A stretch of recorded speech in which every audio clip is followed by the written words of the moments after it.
Happy New Year. Oh my gosh. Well, technically New Year's Eve. I appreciate that you've been following along for the past 11 days for my tips, and I had promised you a video, something I had discussed for Power Talk seminars at their annual retreat this past fall about relationships, about money, and about how to avoid the chaos. You might want to get something to write with, or if you're going to just be lounging, then just close your eyes and enjoy and listen. I'm really excited. This is a super important topic for me. It's all about my personal experiences. But let me give you an idea about me, other than the tips that I've been giving you the past couple days. I still can't believe the year is just about over. Oh my gosh. Probably by the time you're looking at this, it will be over. Anyhow, just pretend I have a glass of wine and cheers to you.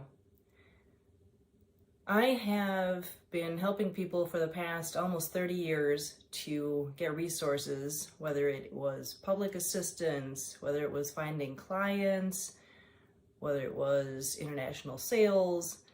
That's been my background. And I'm a first-generation American.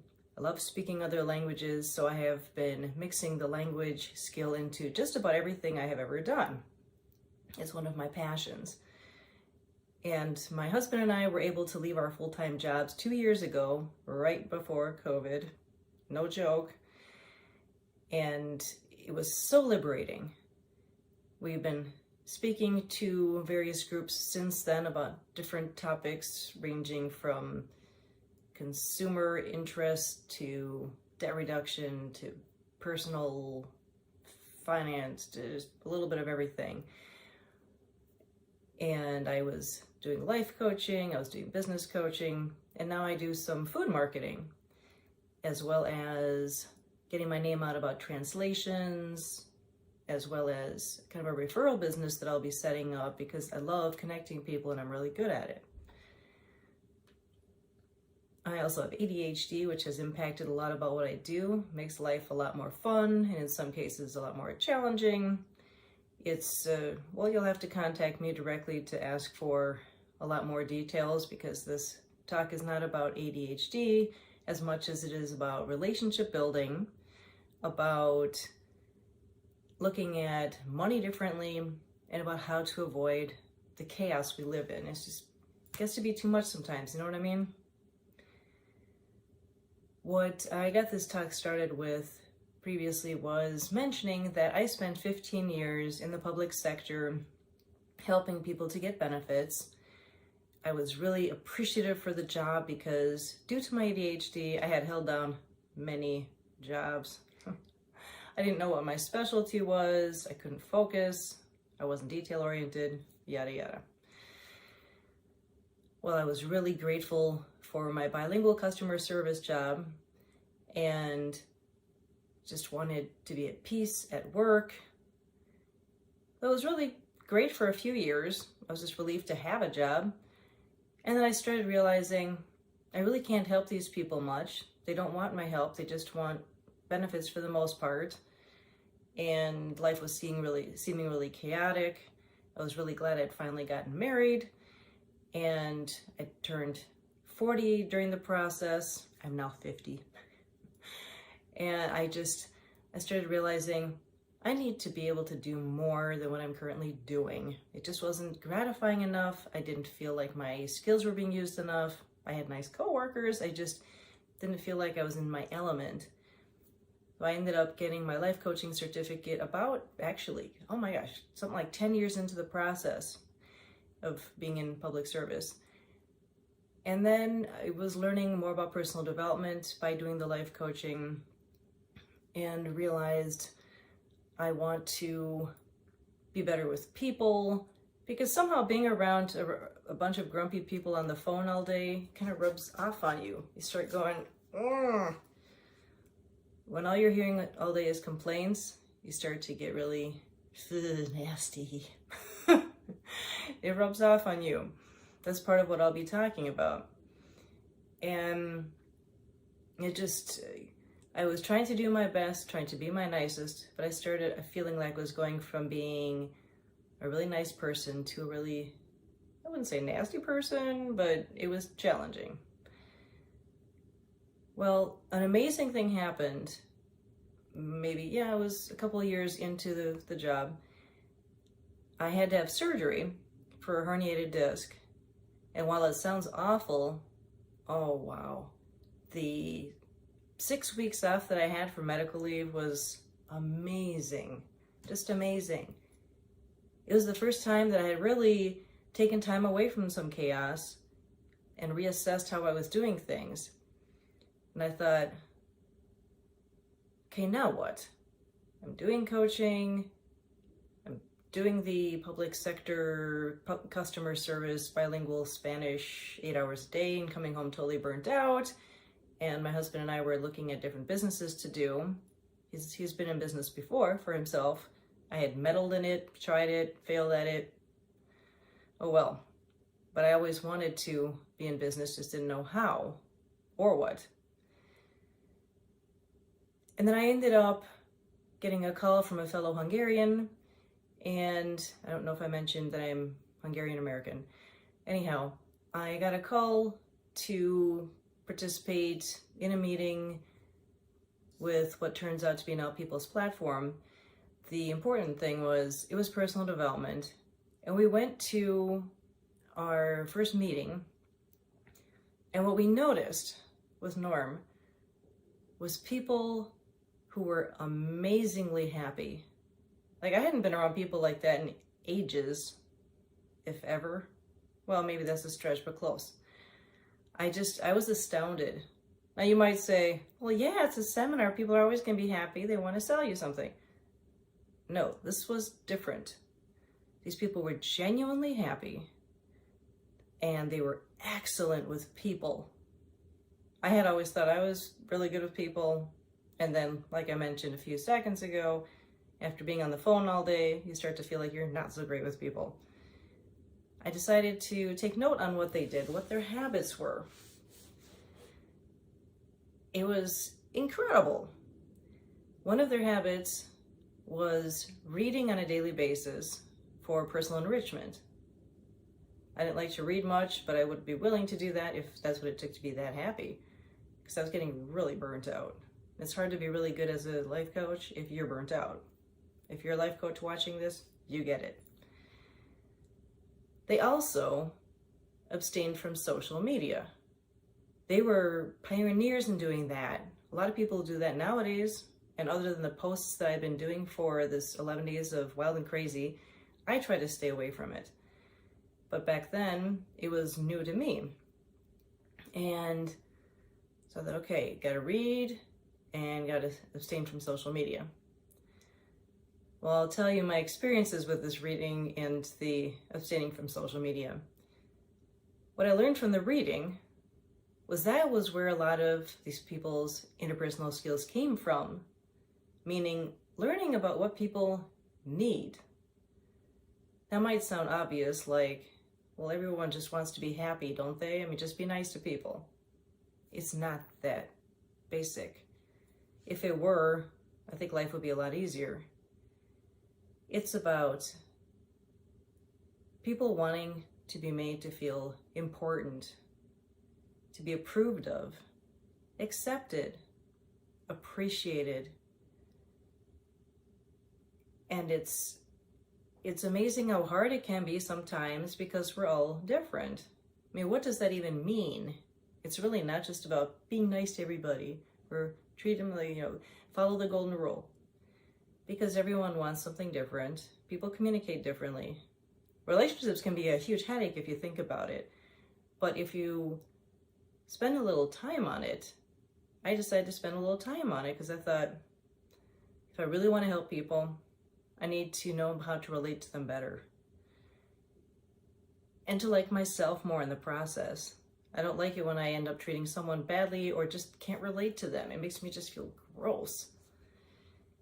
I ended up reading 5 Love Languages, The 5 Love Languages by Gary Chapman, and Personality Plus by Florence Littauer. I learned how important it is to sort of meet the temperament or speed of a person in order to not overwhelm them. Like in the case of my stepson, it was amazing. He is nonverbal autistic. Now he's, 28? And I had most of the time when we hung out with him, he's in a group home for adults with autism, and most of the time that we hung out with him, I got the feeling that I totally overwhelmed him. He was chill out, he just was totally different from me. I am, according to the tests in Personality Plus, choleric sanguine, which means type A and woohoo, it's a party!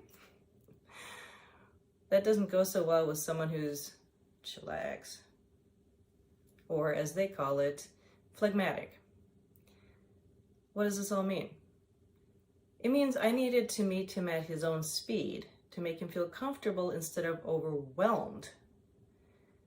After reading this book, Personality Plus, which is all about temperaments, I hung out with Dustin and his dad, Norm, my husband, and started to notice a difference after just slowing my pace down around him.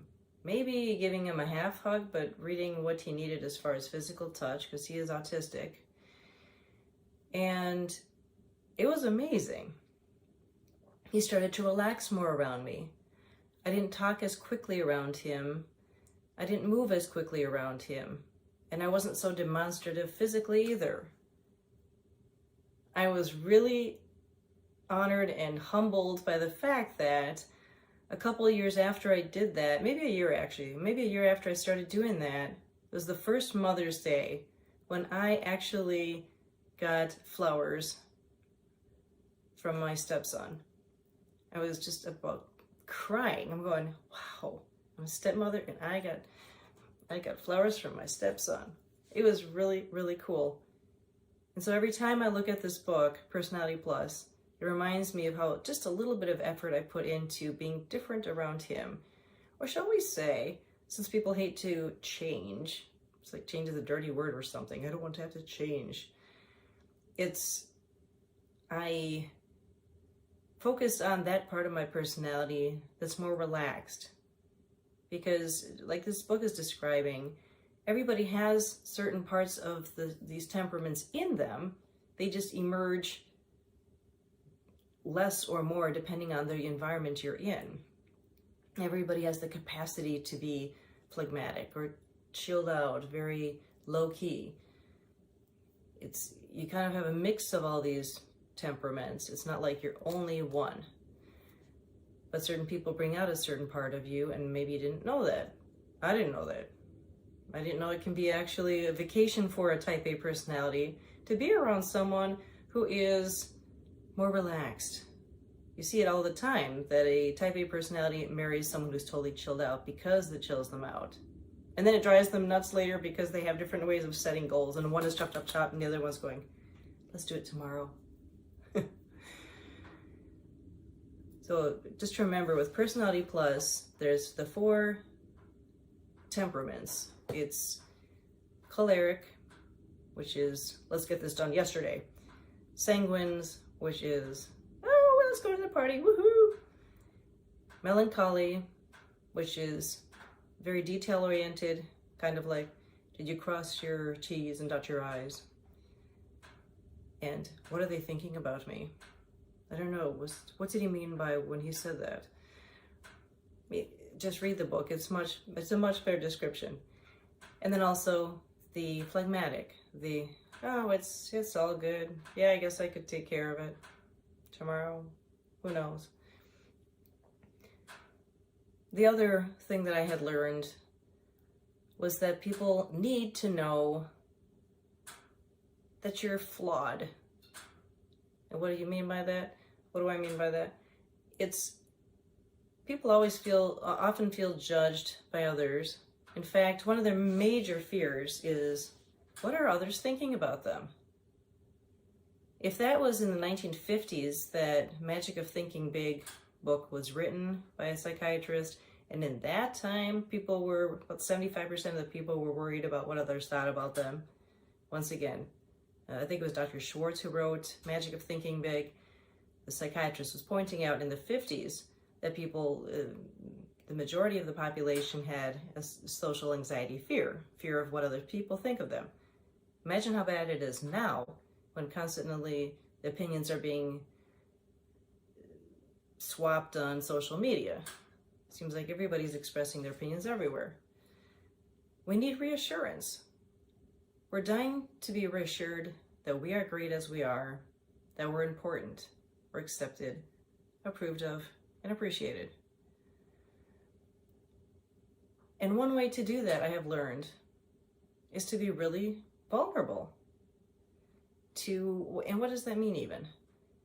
It means to admit that you've got flaws, to share aspects of yourself that show that you're not perfect. And we know we're all not perfect, but if you're going to a party, for example, people tend to dress their best or to put up their best face.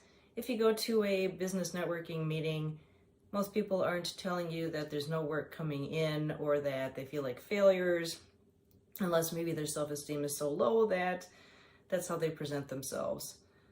Or conversely, they make it sound like everything is just perfect because they don't want it to show how badly things are going. Who knows?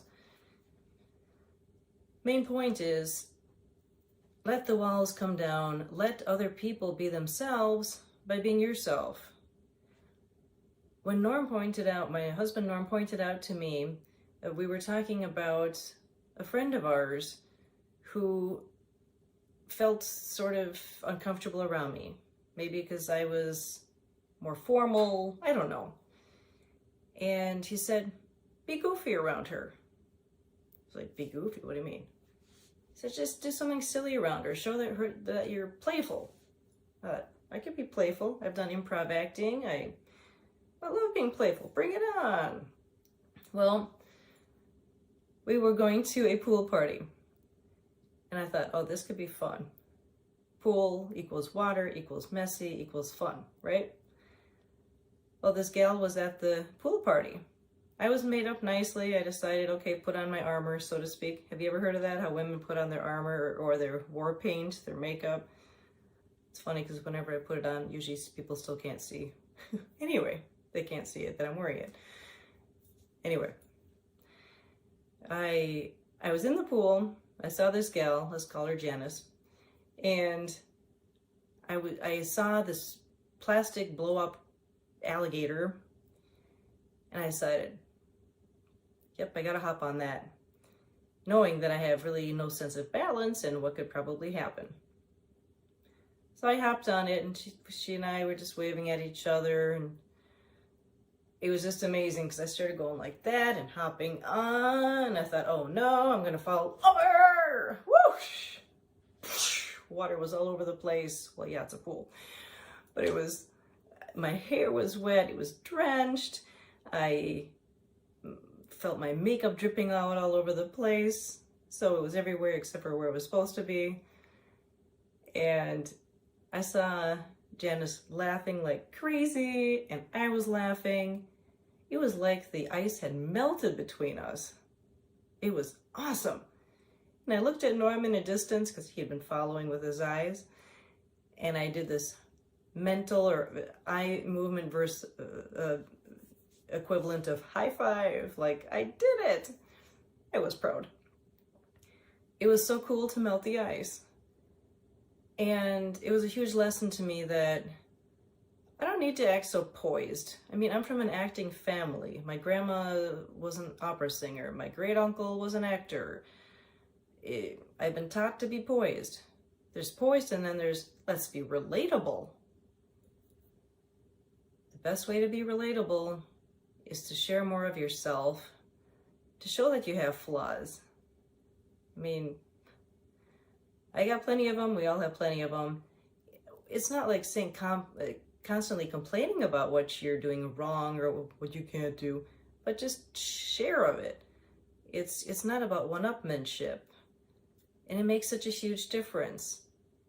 If someone's telling you, oh, my son flunked college, then you're not going to be singing about your son graduating from Harvard. You might say, Yeah, my son had a hard time turning his homework in, or just relating in some way. You just kind of measure the situation and figure out what to divulge. But the main thing is just be yourself and realize it's so much more important. If you can make them feel good about themselves, you'll feel good about yourself. So forget your social anxiety this coming year. Seriously. Enjoy socializing more. Be yourself more.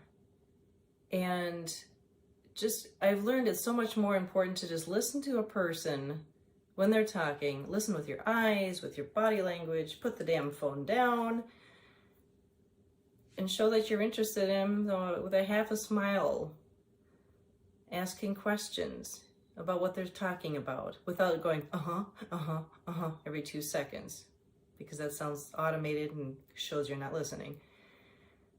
But just, even when you're meeting somebody, the quickest way, I have learned from reading all these books, to let a person know that you accept them, or at least want to accept them, or approve of them, is to crack a smile. Even a small one. It doesn't have to be. But just something that says, I accept you. A genuine smile. And you think, okay, we're all wearing masks these days with COVID. Your eyes smile. I mean, look at the difference. So you can have a natural smile. You could tell I was smiling versus there's the grimace. Anyway, you get the idea. Make them feel important by paying attention to them. The other aspect of making people feel important is what I was talking about with 5 love languages, which I'll bring up in the money part of this talk. But it's 5 love languages talks about 5 ways that people like to feel appreciated. This holds true for whether it's family, friends, new people. They might not be familiar with the 5 love languages, and it's not love in the sense of, passion. It's more about appreciation. It's about physical touch, about words of affirmation, quality time, acts of service, and gifts. I think I've mentioned all of them. Main idea being, as much as it says treat people the way you want to be treated, treat them the way they want to be treated. Find out what's important to them. That one takes more time to get to know people, but start paying attention to what they mention they like, or the way they received attention from someone else. I'm still working on that. And people's needs change. So that's a more in-depth way of showing appreciation for people, but relationships change in depth, so would still be helpful to you. So think in terms of vulnerability, showing that you accept them, meet them at the temperament or speed that they are at. Just kind of gauge if they are really fast, maybe pick up your speed of talking. Just kind of match and mirror, okay? So now on to, first of all, let's stand up for a second. Are you ready? Okay. Move your body around a little bit, okay? Shake it up, yeah, woo! It's important to move a little bit, and probably you're sick of looking at me after, 23 minutes? Okay, doesn't that feel better? Now, the second part is that this group of people at People's Platform did that really impressed me, other than their interpersonal skills. I swear they made everybody so happy around them. They related so well to people. I'm like, everyone gravitated toward them. I wanted to be like them. And they read 15 minutes a day at least, which means that their brains are happy because they're being stimulated, because what they read was for personal enrichment, not garbage. It's okay to read fiction too, but fit in something that makes your brain happy. That was a learning curve for me, but it makes a big difference, because bored brains equal bored people equals not so nice people. All right, now about that media holiday. What was that about?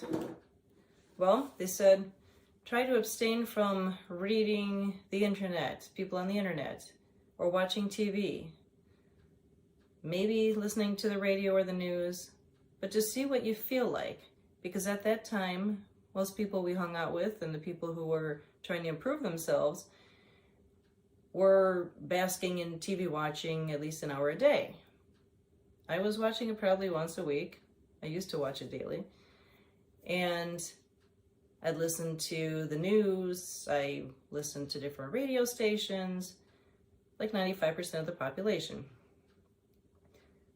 What amazed me was how much it influences me when I do watch.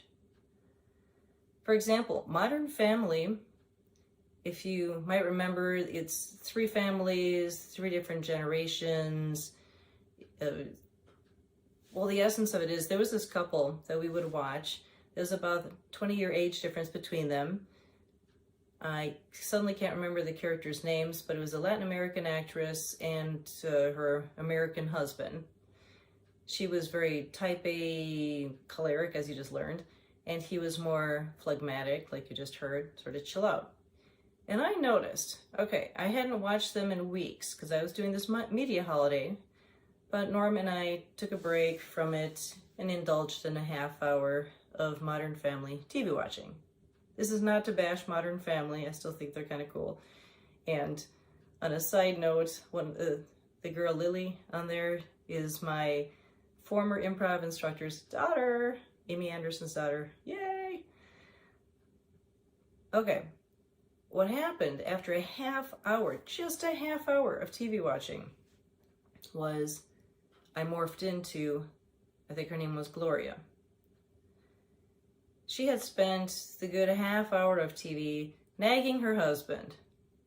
It's like, do you have to put your feet there? Oh, I just washed this cup. Oh man, why do you put your dirty dishes there? Why do you put your feet there? Oh honey, could you move it? Sure, Gloria. And I turned off the TV, and no joke, I started nagging at my husband Norm. Not necessarily the same subject matter, but the same, I thought, what happened? What happened was I absorbed what I just watched. Frightening, isn't it? There's also a book called Influencer, which gives examples of this. In fact, TV show producers know so well how much they influence us that they create shows to cover certain topics to reach audiences better. Like on a even more useful note, during the first part of the COVID pandemic, there was a great increase in domestic abuse. And in Britain, one of the TV shows created an episode about a couple, I think, that was experiencing domestic abuse. And at the end of the show, and I heard this actually, I think, on NPR, that at the end of that show, there was a toll-free number given for the spouse to reach out if they need help.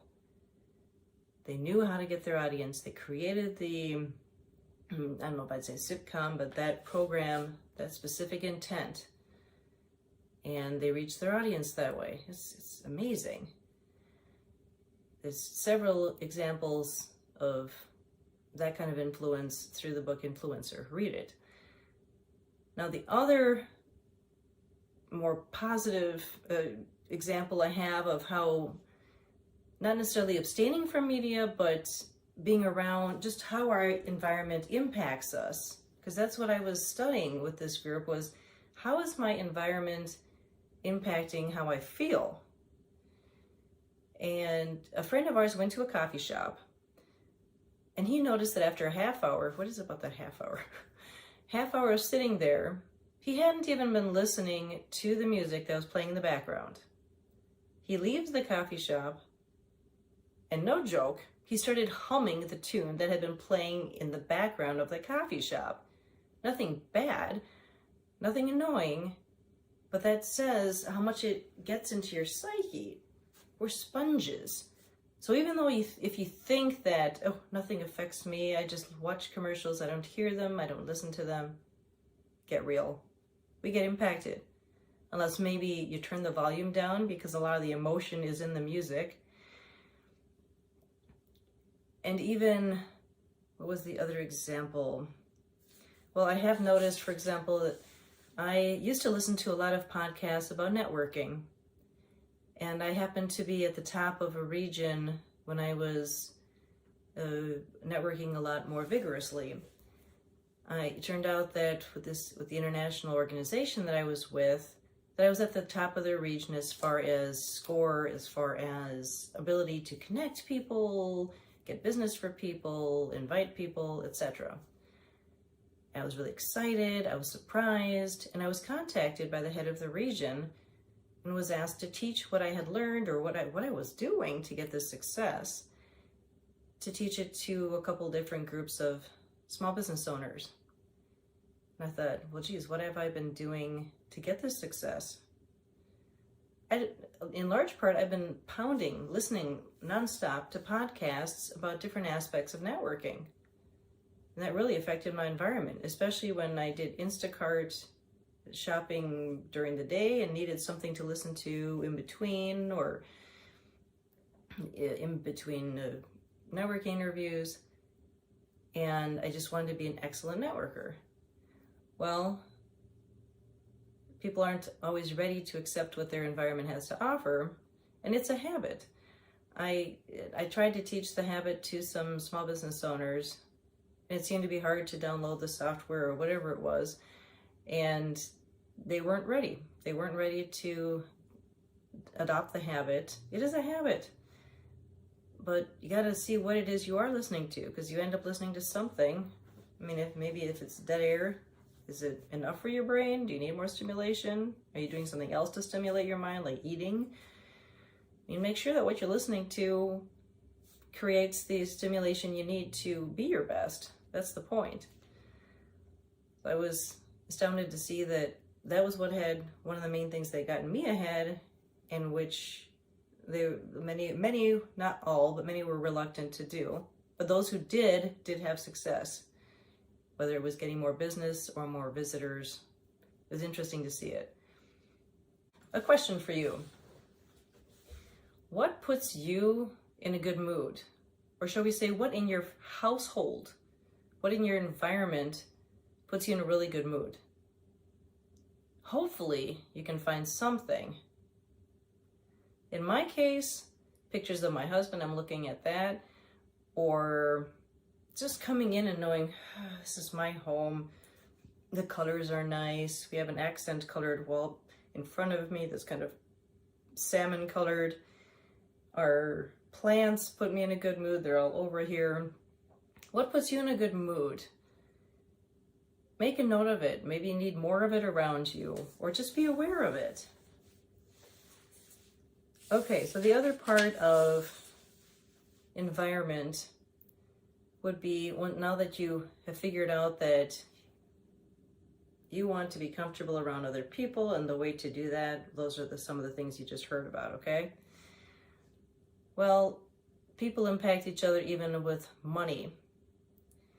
What I have learned, one of my biggest aha moments throughout all this learning, was that it's funny what people do to feel important. I got this book, Financial Fitness, by two amazing entrepreneurs, Chris Brady and Orrin Woodward. And throughout the very short chapters, I was learning that I had done a lot of things to feel important, to fulfill that basic human need. Namely, many, many years ago, when I was in another business, I invested in a type of mentorship because I wanted to hobnob with the best of them, thinking, oh, if we invest in this level of membership, then we're going to hear the best information. Oh my God. That caused me thousands of dollars of debt. And while you might say, what is business debt? Debt is debt. Come on. It's no more holy just because it's a business. Yes, it might be tax deductible and during the accounting year, but you still end up having to pay it off. The main thing is, why do you buy into certain things? I had to step back and think about that. I'm going, is there some other way to get the same information, same mentor, or same learning without investing that much? And what will it net me? What am I getting for it? And in some cases, I ended up getting boxes and boxes worth of product that Did not motivate me at all to sell it. It just sat in the basement. Ugh. Well, not in the basement, in the garage. You get the idea. Say, what do we do to feel important? It turns up in our finances. I see also parents making the mistake of buying into ideas or buying items for their kids, or they bring their kids along shopping, and the kids are quite the consumers, I must say. They point out what they want, and the parents want to please the kids, and they buy it. Be careful of that. I mean, I'm thinking, well, aren't the parents the ones who decide what the nutrition is for the household? That's a big decision to have the kid do. The other thing was not realizing what is an investment versus an expense. I thought, or what an asset is. I used to think my condo was an asset. And my husband looked at me and said, do you have renters? Well, no. That is not an asset. It's not making you money. It's an investment. Yeah, okay.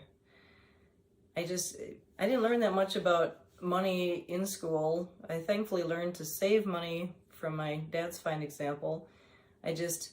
My only saving grace with money, since I hadn't been earning a whole lot, was that I hate shopping, except for maybe booze and books, and I really don't buy much booze. I just think it's pretty. Actually, the packaging is beautiful. I don't even like shopping for booze much because I don't know what to buy, but it's pretty. And I get so overwhelmed. That's the ADHD part of me. I get really overwhelmed with shopping. Even online, it's just too much stuff, even online. Which is actually why People's Platform has been helpful for me, because all the savings is under one roof. I pay $30 a month to get all the savings clustered for me, and I get trip credits for it. Thank you, People's Platform. It's been astounding. The other thing I noticed with money that I promised to give you some tips was even an insight with financial fitness and with the people we hung out with from People's Platform who guided us through this. I know it's not Dave Ramsey, God bless Dave Ramsey, but this is way beyond that. I had no idea how pre-COVID, how stuck people were. If you're getting the impression that everyone is so much better off than you are, no. Pre-COVID, people were, the majority of people were pretty darn messed up. I have not really been in the habit of using credit cards except for when I was in business years ago and messed up because I couldn't find my statements, another ADHD trait. Not proud of it. I lost them all over the place and therefore had late charges. I did not realize, though, how messed up people's finances were, and how even those who seem to be going on vacation all the time, once again pre-COVID, people have been so messed up, they don't realize how much faking it there is out there. It was really eye-opening.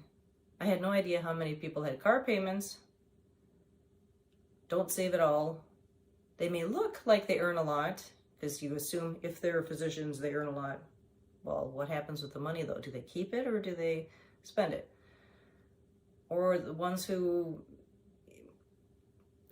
have a sports car but never use it because they don't have time, or they can't afford the insurance. The point is, I was astounded by how much people either thought they had to keep up appearances or made assumptions about what other people could afford or what's needed. Whether it is, I deserve an XYZ, or finance your fun. Are you kidding me? Finance something that's going to depreciate in a month? And define the word deserve. I was just astounded. In my case, our family is so darn frugal that it's, yeah. We had trouble with credit cards in the sense that we didn't realize that we needed to have a credit history. My parents had a hard time, would have had a hard time buying their first home if they hadn't had solid jobs in the 70s. And they're from different countries, so it was a whole different ballgame. But yeah, it was an eye-opener for me. And I'm actually grateful that because of COVID, that it came out in the open. I got sick of people faking it. The only people who seemed to be real about what their situation was hanging out with people who used financial fitness. So it was greatly needed. Most financial advisors didn't even want to look at the book because they thought, this is not what we learned. And there was one financial advisor who wanted to partner up with people who were debt-free completely. She couldn't find them. They hardly existed. Debt-free and with a cushion. Debt-free is one thing if you're starving because you have paid everything off and have no savings.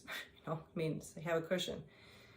Anyhow, the point being, think about what it is that you're doing to make yourself feel important or to make up for something for not being there for somebody, or to feel better about yourself, or for, in my case, I end up spending a lot on certain foods because I didn't take the time to prepare my own. The list goes on and on. And even how about when you don't value enough what you're capable of? I had a client who was helping with resumes, and I said, wow, that's quite the skill. She said, yeah, I feel it's good to volunteer and I suppose I could charge. And I said, well, what about both? Maybe you volunteer for a few people and then for others you charge. Let's not undervalue our skills. That's why I'm wanting to even have a referral business, because I'm really good at it and I might as well get paid for the service. But yes, I do like volunteering too. So anyway, you've got these two parts that you've heard about with people, with finances, and now removing chaos. And think about habits. Well, one of my favorite habits, new habits, like as of 3 years ago, well, relatively new, was meditation. Think about what's one of your favorite habits that gets you ahead or that makes you as happy as possible. A habit being anything that you do on a regular basis, like daily or almost every day. Think about it and write it down. Let I give you a few seconds. The reason I think that I know that meditation is super important, is that you get in so much chaos in your life, whether it's with people, finances, and notice how often your relationship with people impacts your finances.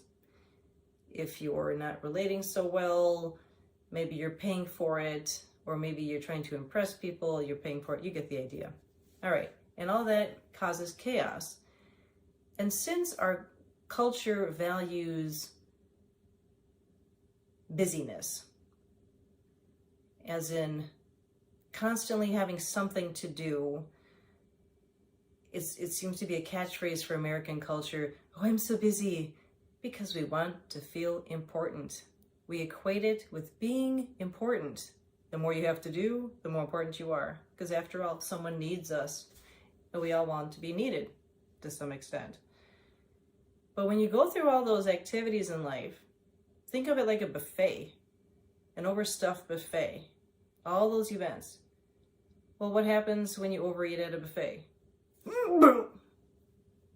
Yeah, you want to barf. Or you just get constipated. And just like you're supposed to eat a lot of broccoli to sweep out everything, get it through your system, think of meditation as broccoli for the brain. I always thought, well, geez, I have ADHD. How am I going to sit still for even 10 minutes to meditate? But I want to try it. I never said anything about sitting still. I learned about Ascension meditation about 3 years ago. I'll put my instructor's name in the comments, or you can just contact me, look up the About section on my YouTube channel. Main thing is, meditation is so amazing because it clears your mind and helps you come up with solutions to your everyday problems. It's unbelievable. You can do it sitting, standing, sleeping, however, but it's vital. I credit so many of my epiphanies to that. you're still important. It's not like you have to keep doing things. Plus, it's part of the financial trap to keep us busy. American society isn't a trap, a financial matrix, as Warren Woodward calls it. The busyness is part of the trap to keep us busy. The busyness is part of the trap to keep us financially stuck. I have been so amazed by what meditation does for me. I do it 3 times a day, 20 minutes at a time. The main thing is I do it for an hour somehow. So does my husband, Norm. I had at least 2 insights recently about what I want to do with my life based on having meditated, calming my mind. It's like having a nap without feeling drunk when you wake up. Because that's what I noticed about taking naps. I used to feel gross after waking up from a nap, like just mental fog for a half hour. But with meditation, I feel so refreshed. One of my insights was that after I'd been at an airport this summer for maybe a half hour, 6 hours actually of layover, I was surrounded by languages, and I thought, I miss learning, hearing, using languages. I miss it. It's a core part of my being. I speak Spanish, German, Hungarian, and obviously English. We all have some talents. That one's mine. I just love it. And I thought, wow, I have really missed it. I still have it. I just need to brush up on my skills. But because of meditation, that's one thing I realized I was really missing. And the other thing was to do this talk. I realized, wow, I need to somehow bring it to the people, release it to the environment. So in closing, think about how your environment impacts you. Think about what you can do better for yourself in 2022 with money, because it doesn't matter necessarily how much you make, it's how much you keep and how much you give, like donating, and how you look at it, how you view it. What did you grow up with? What comments did you hear about money? You don't have to be broke, and you don't have to work your ass off to bring in so much. It is possible to earn a living without being constantly busy. It is possible. And it is possible to get more out of life, even if you're not making $1 million. Just look at just observe what your attitudes are about money. That's what I've been doing. So think about people, how you relate to them, think about money and how you relate to it, and give a chance to meditation. I'm really excited for 2022, and thank you for tuning in. This past 11 days have been a bit hair-raising, coming up with tips. It's been enlightening, it's been fun, it's been scary. Go be vulnerable, go be awesome. Thanks for tuning in. Happy New Year. Bye-bye.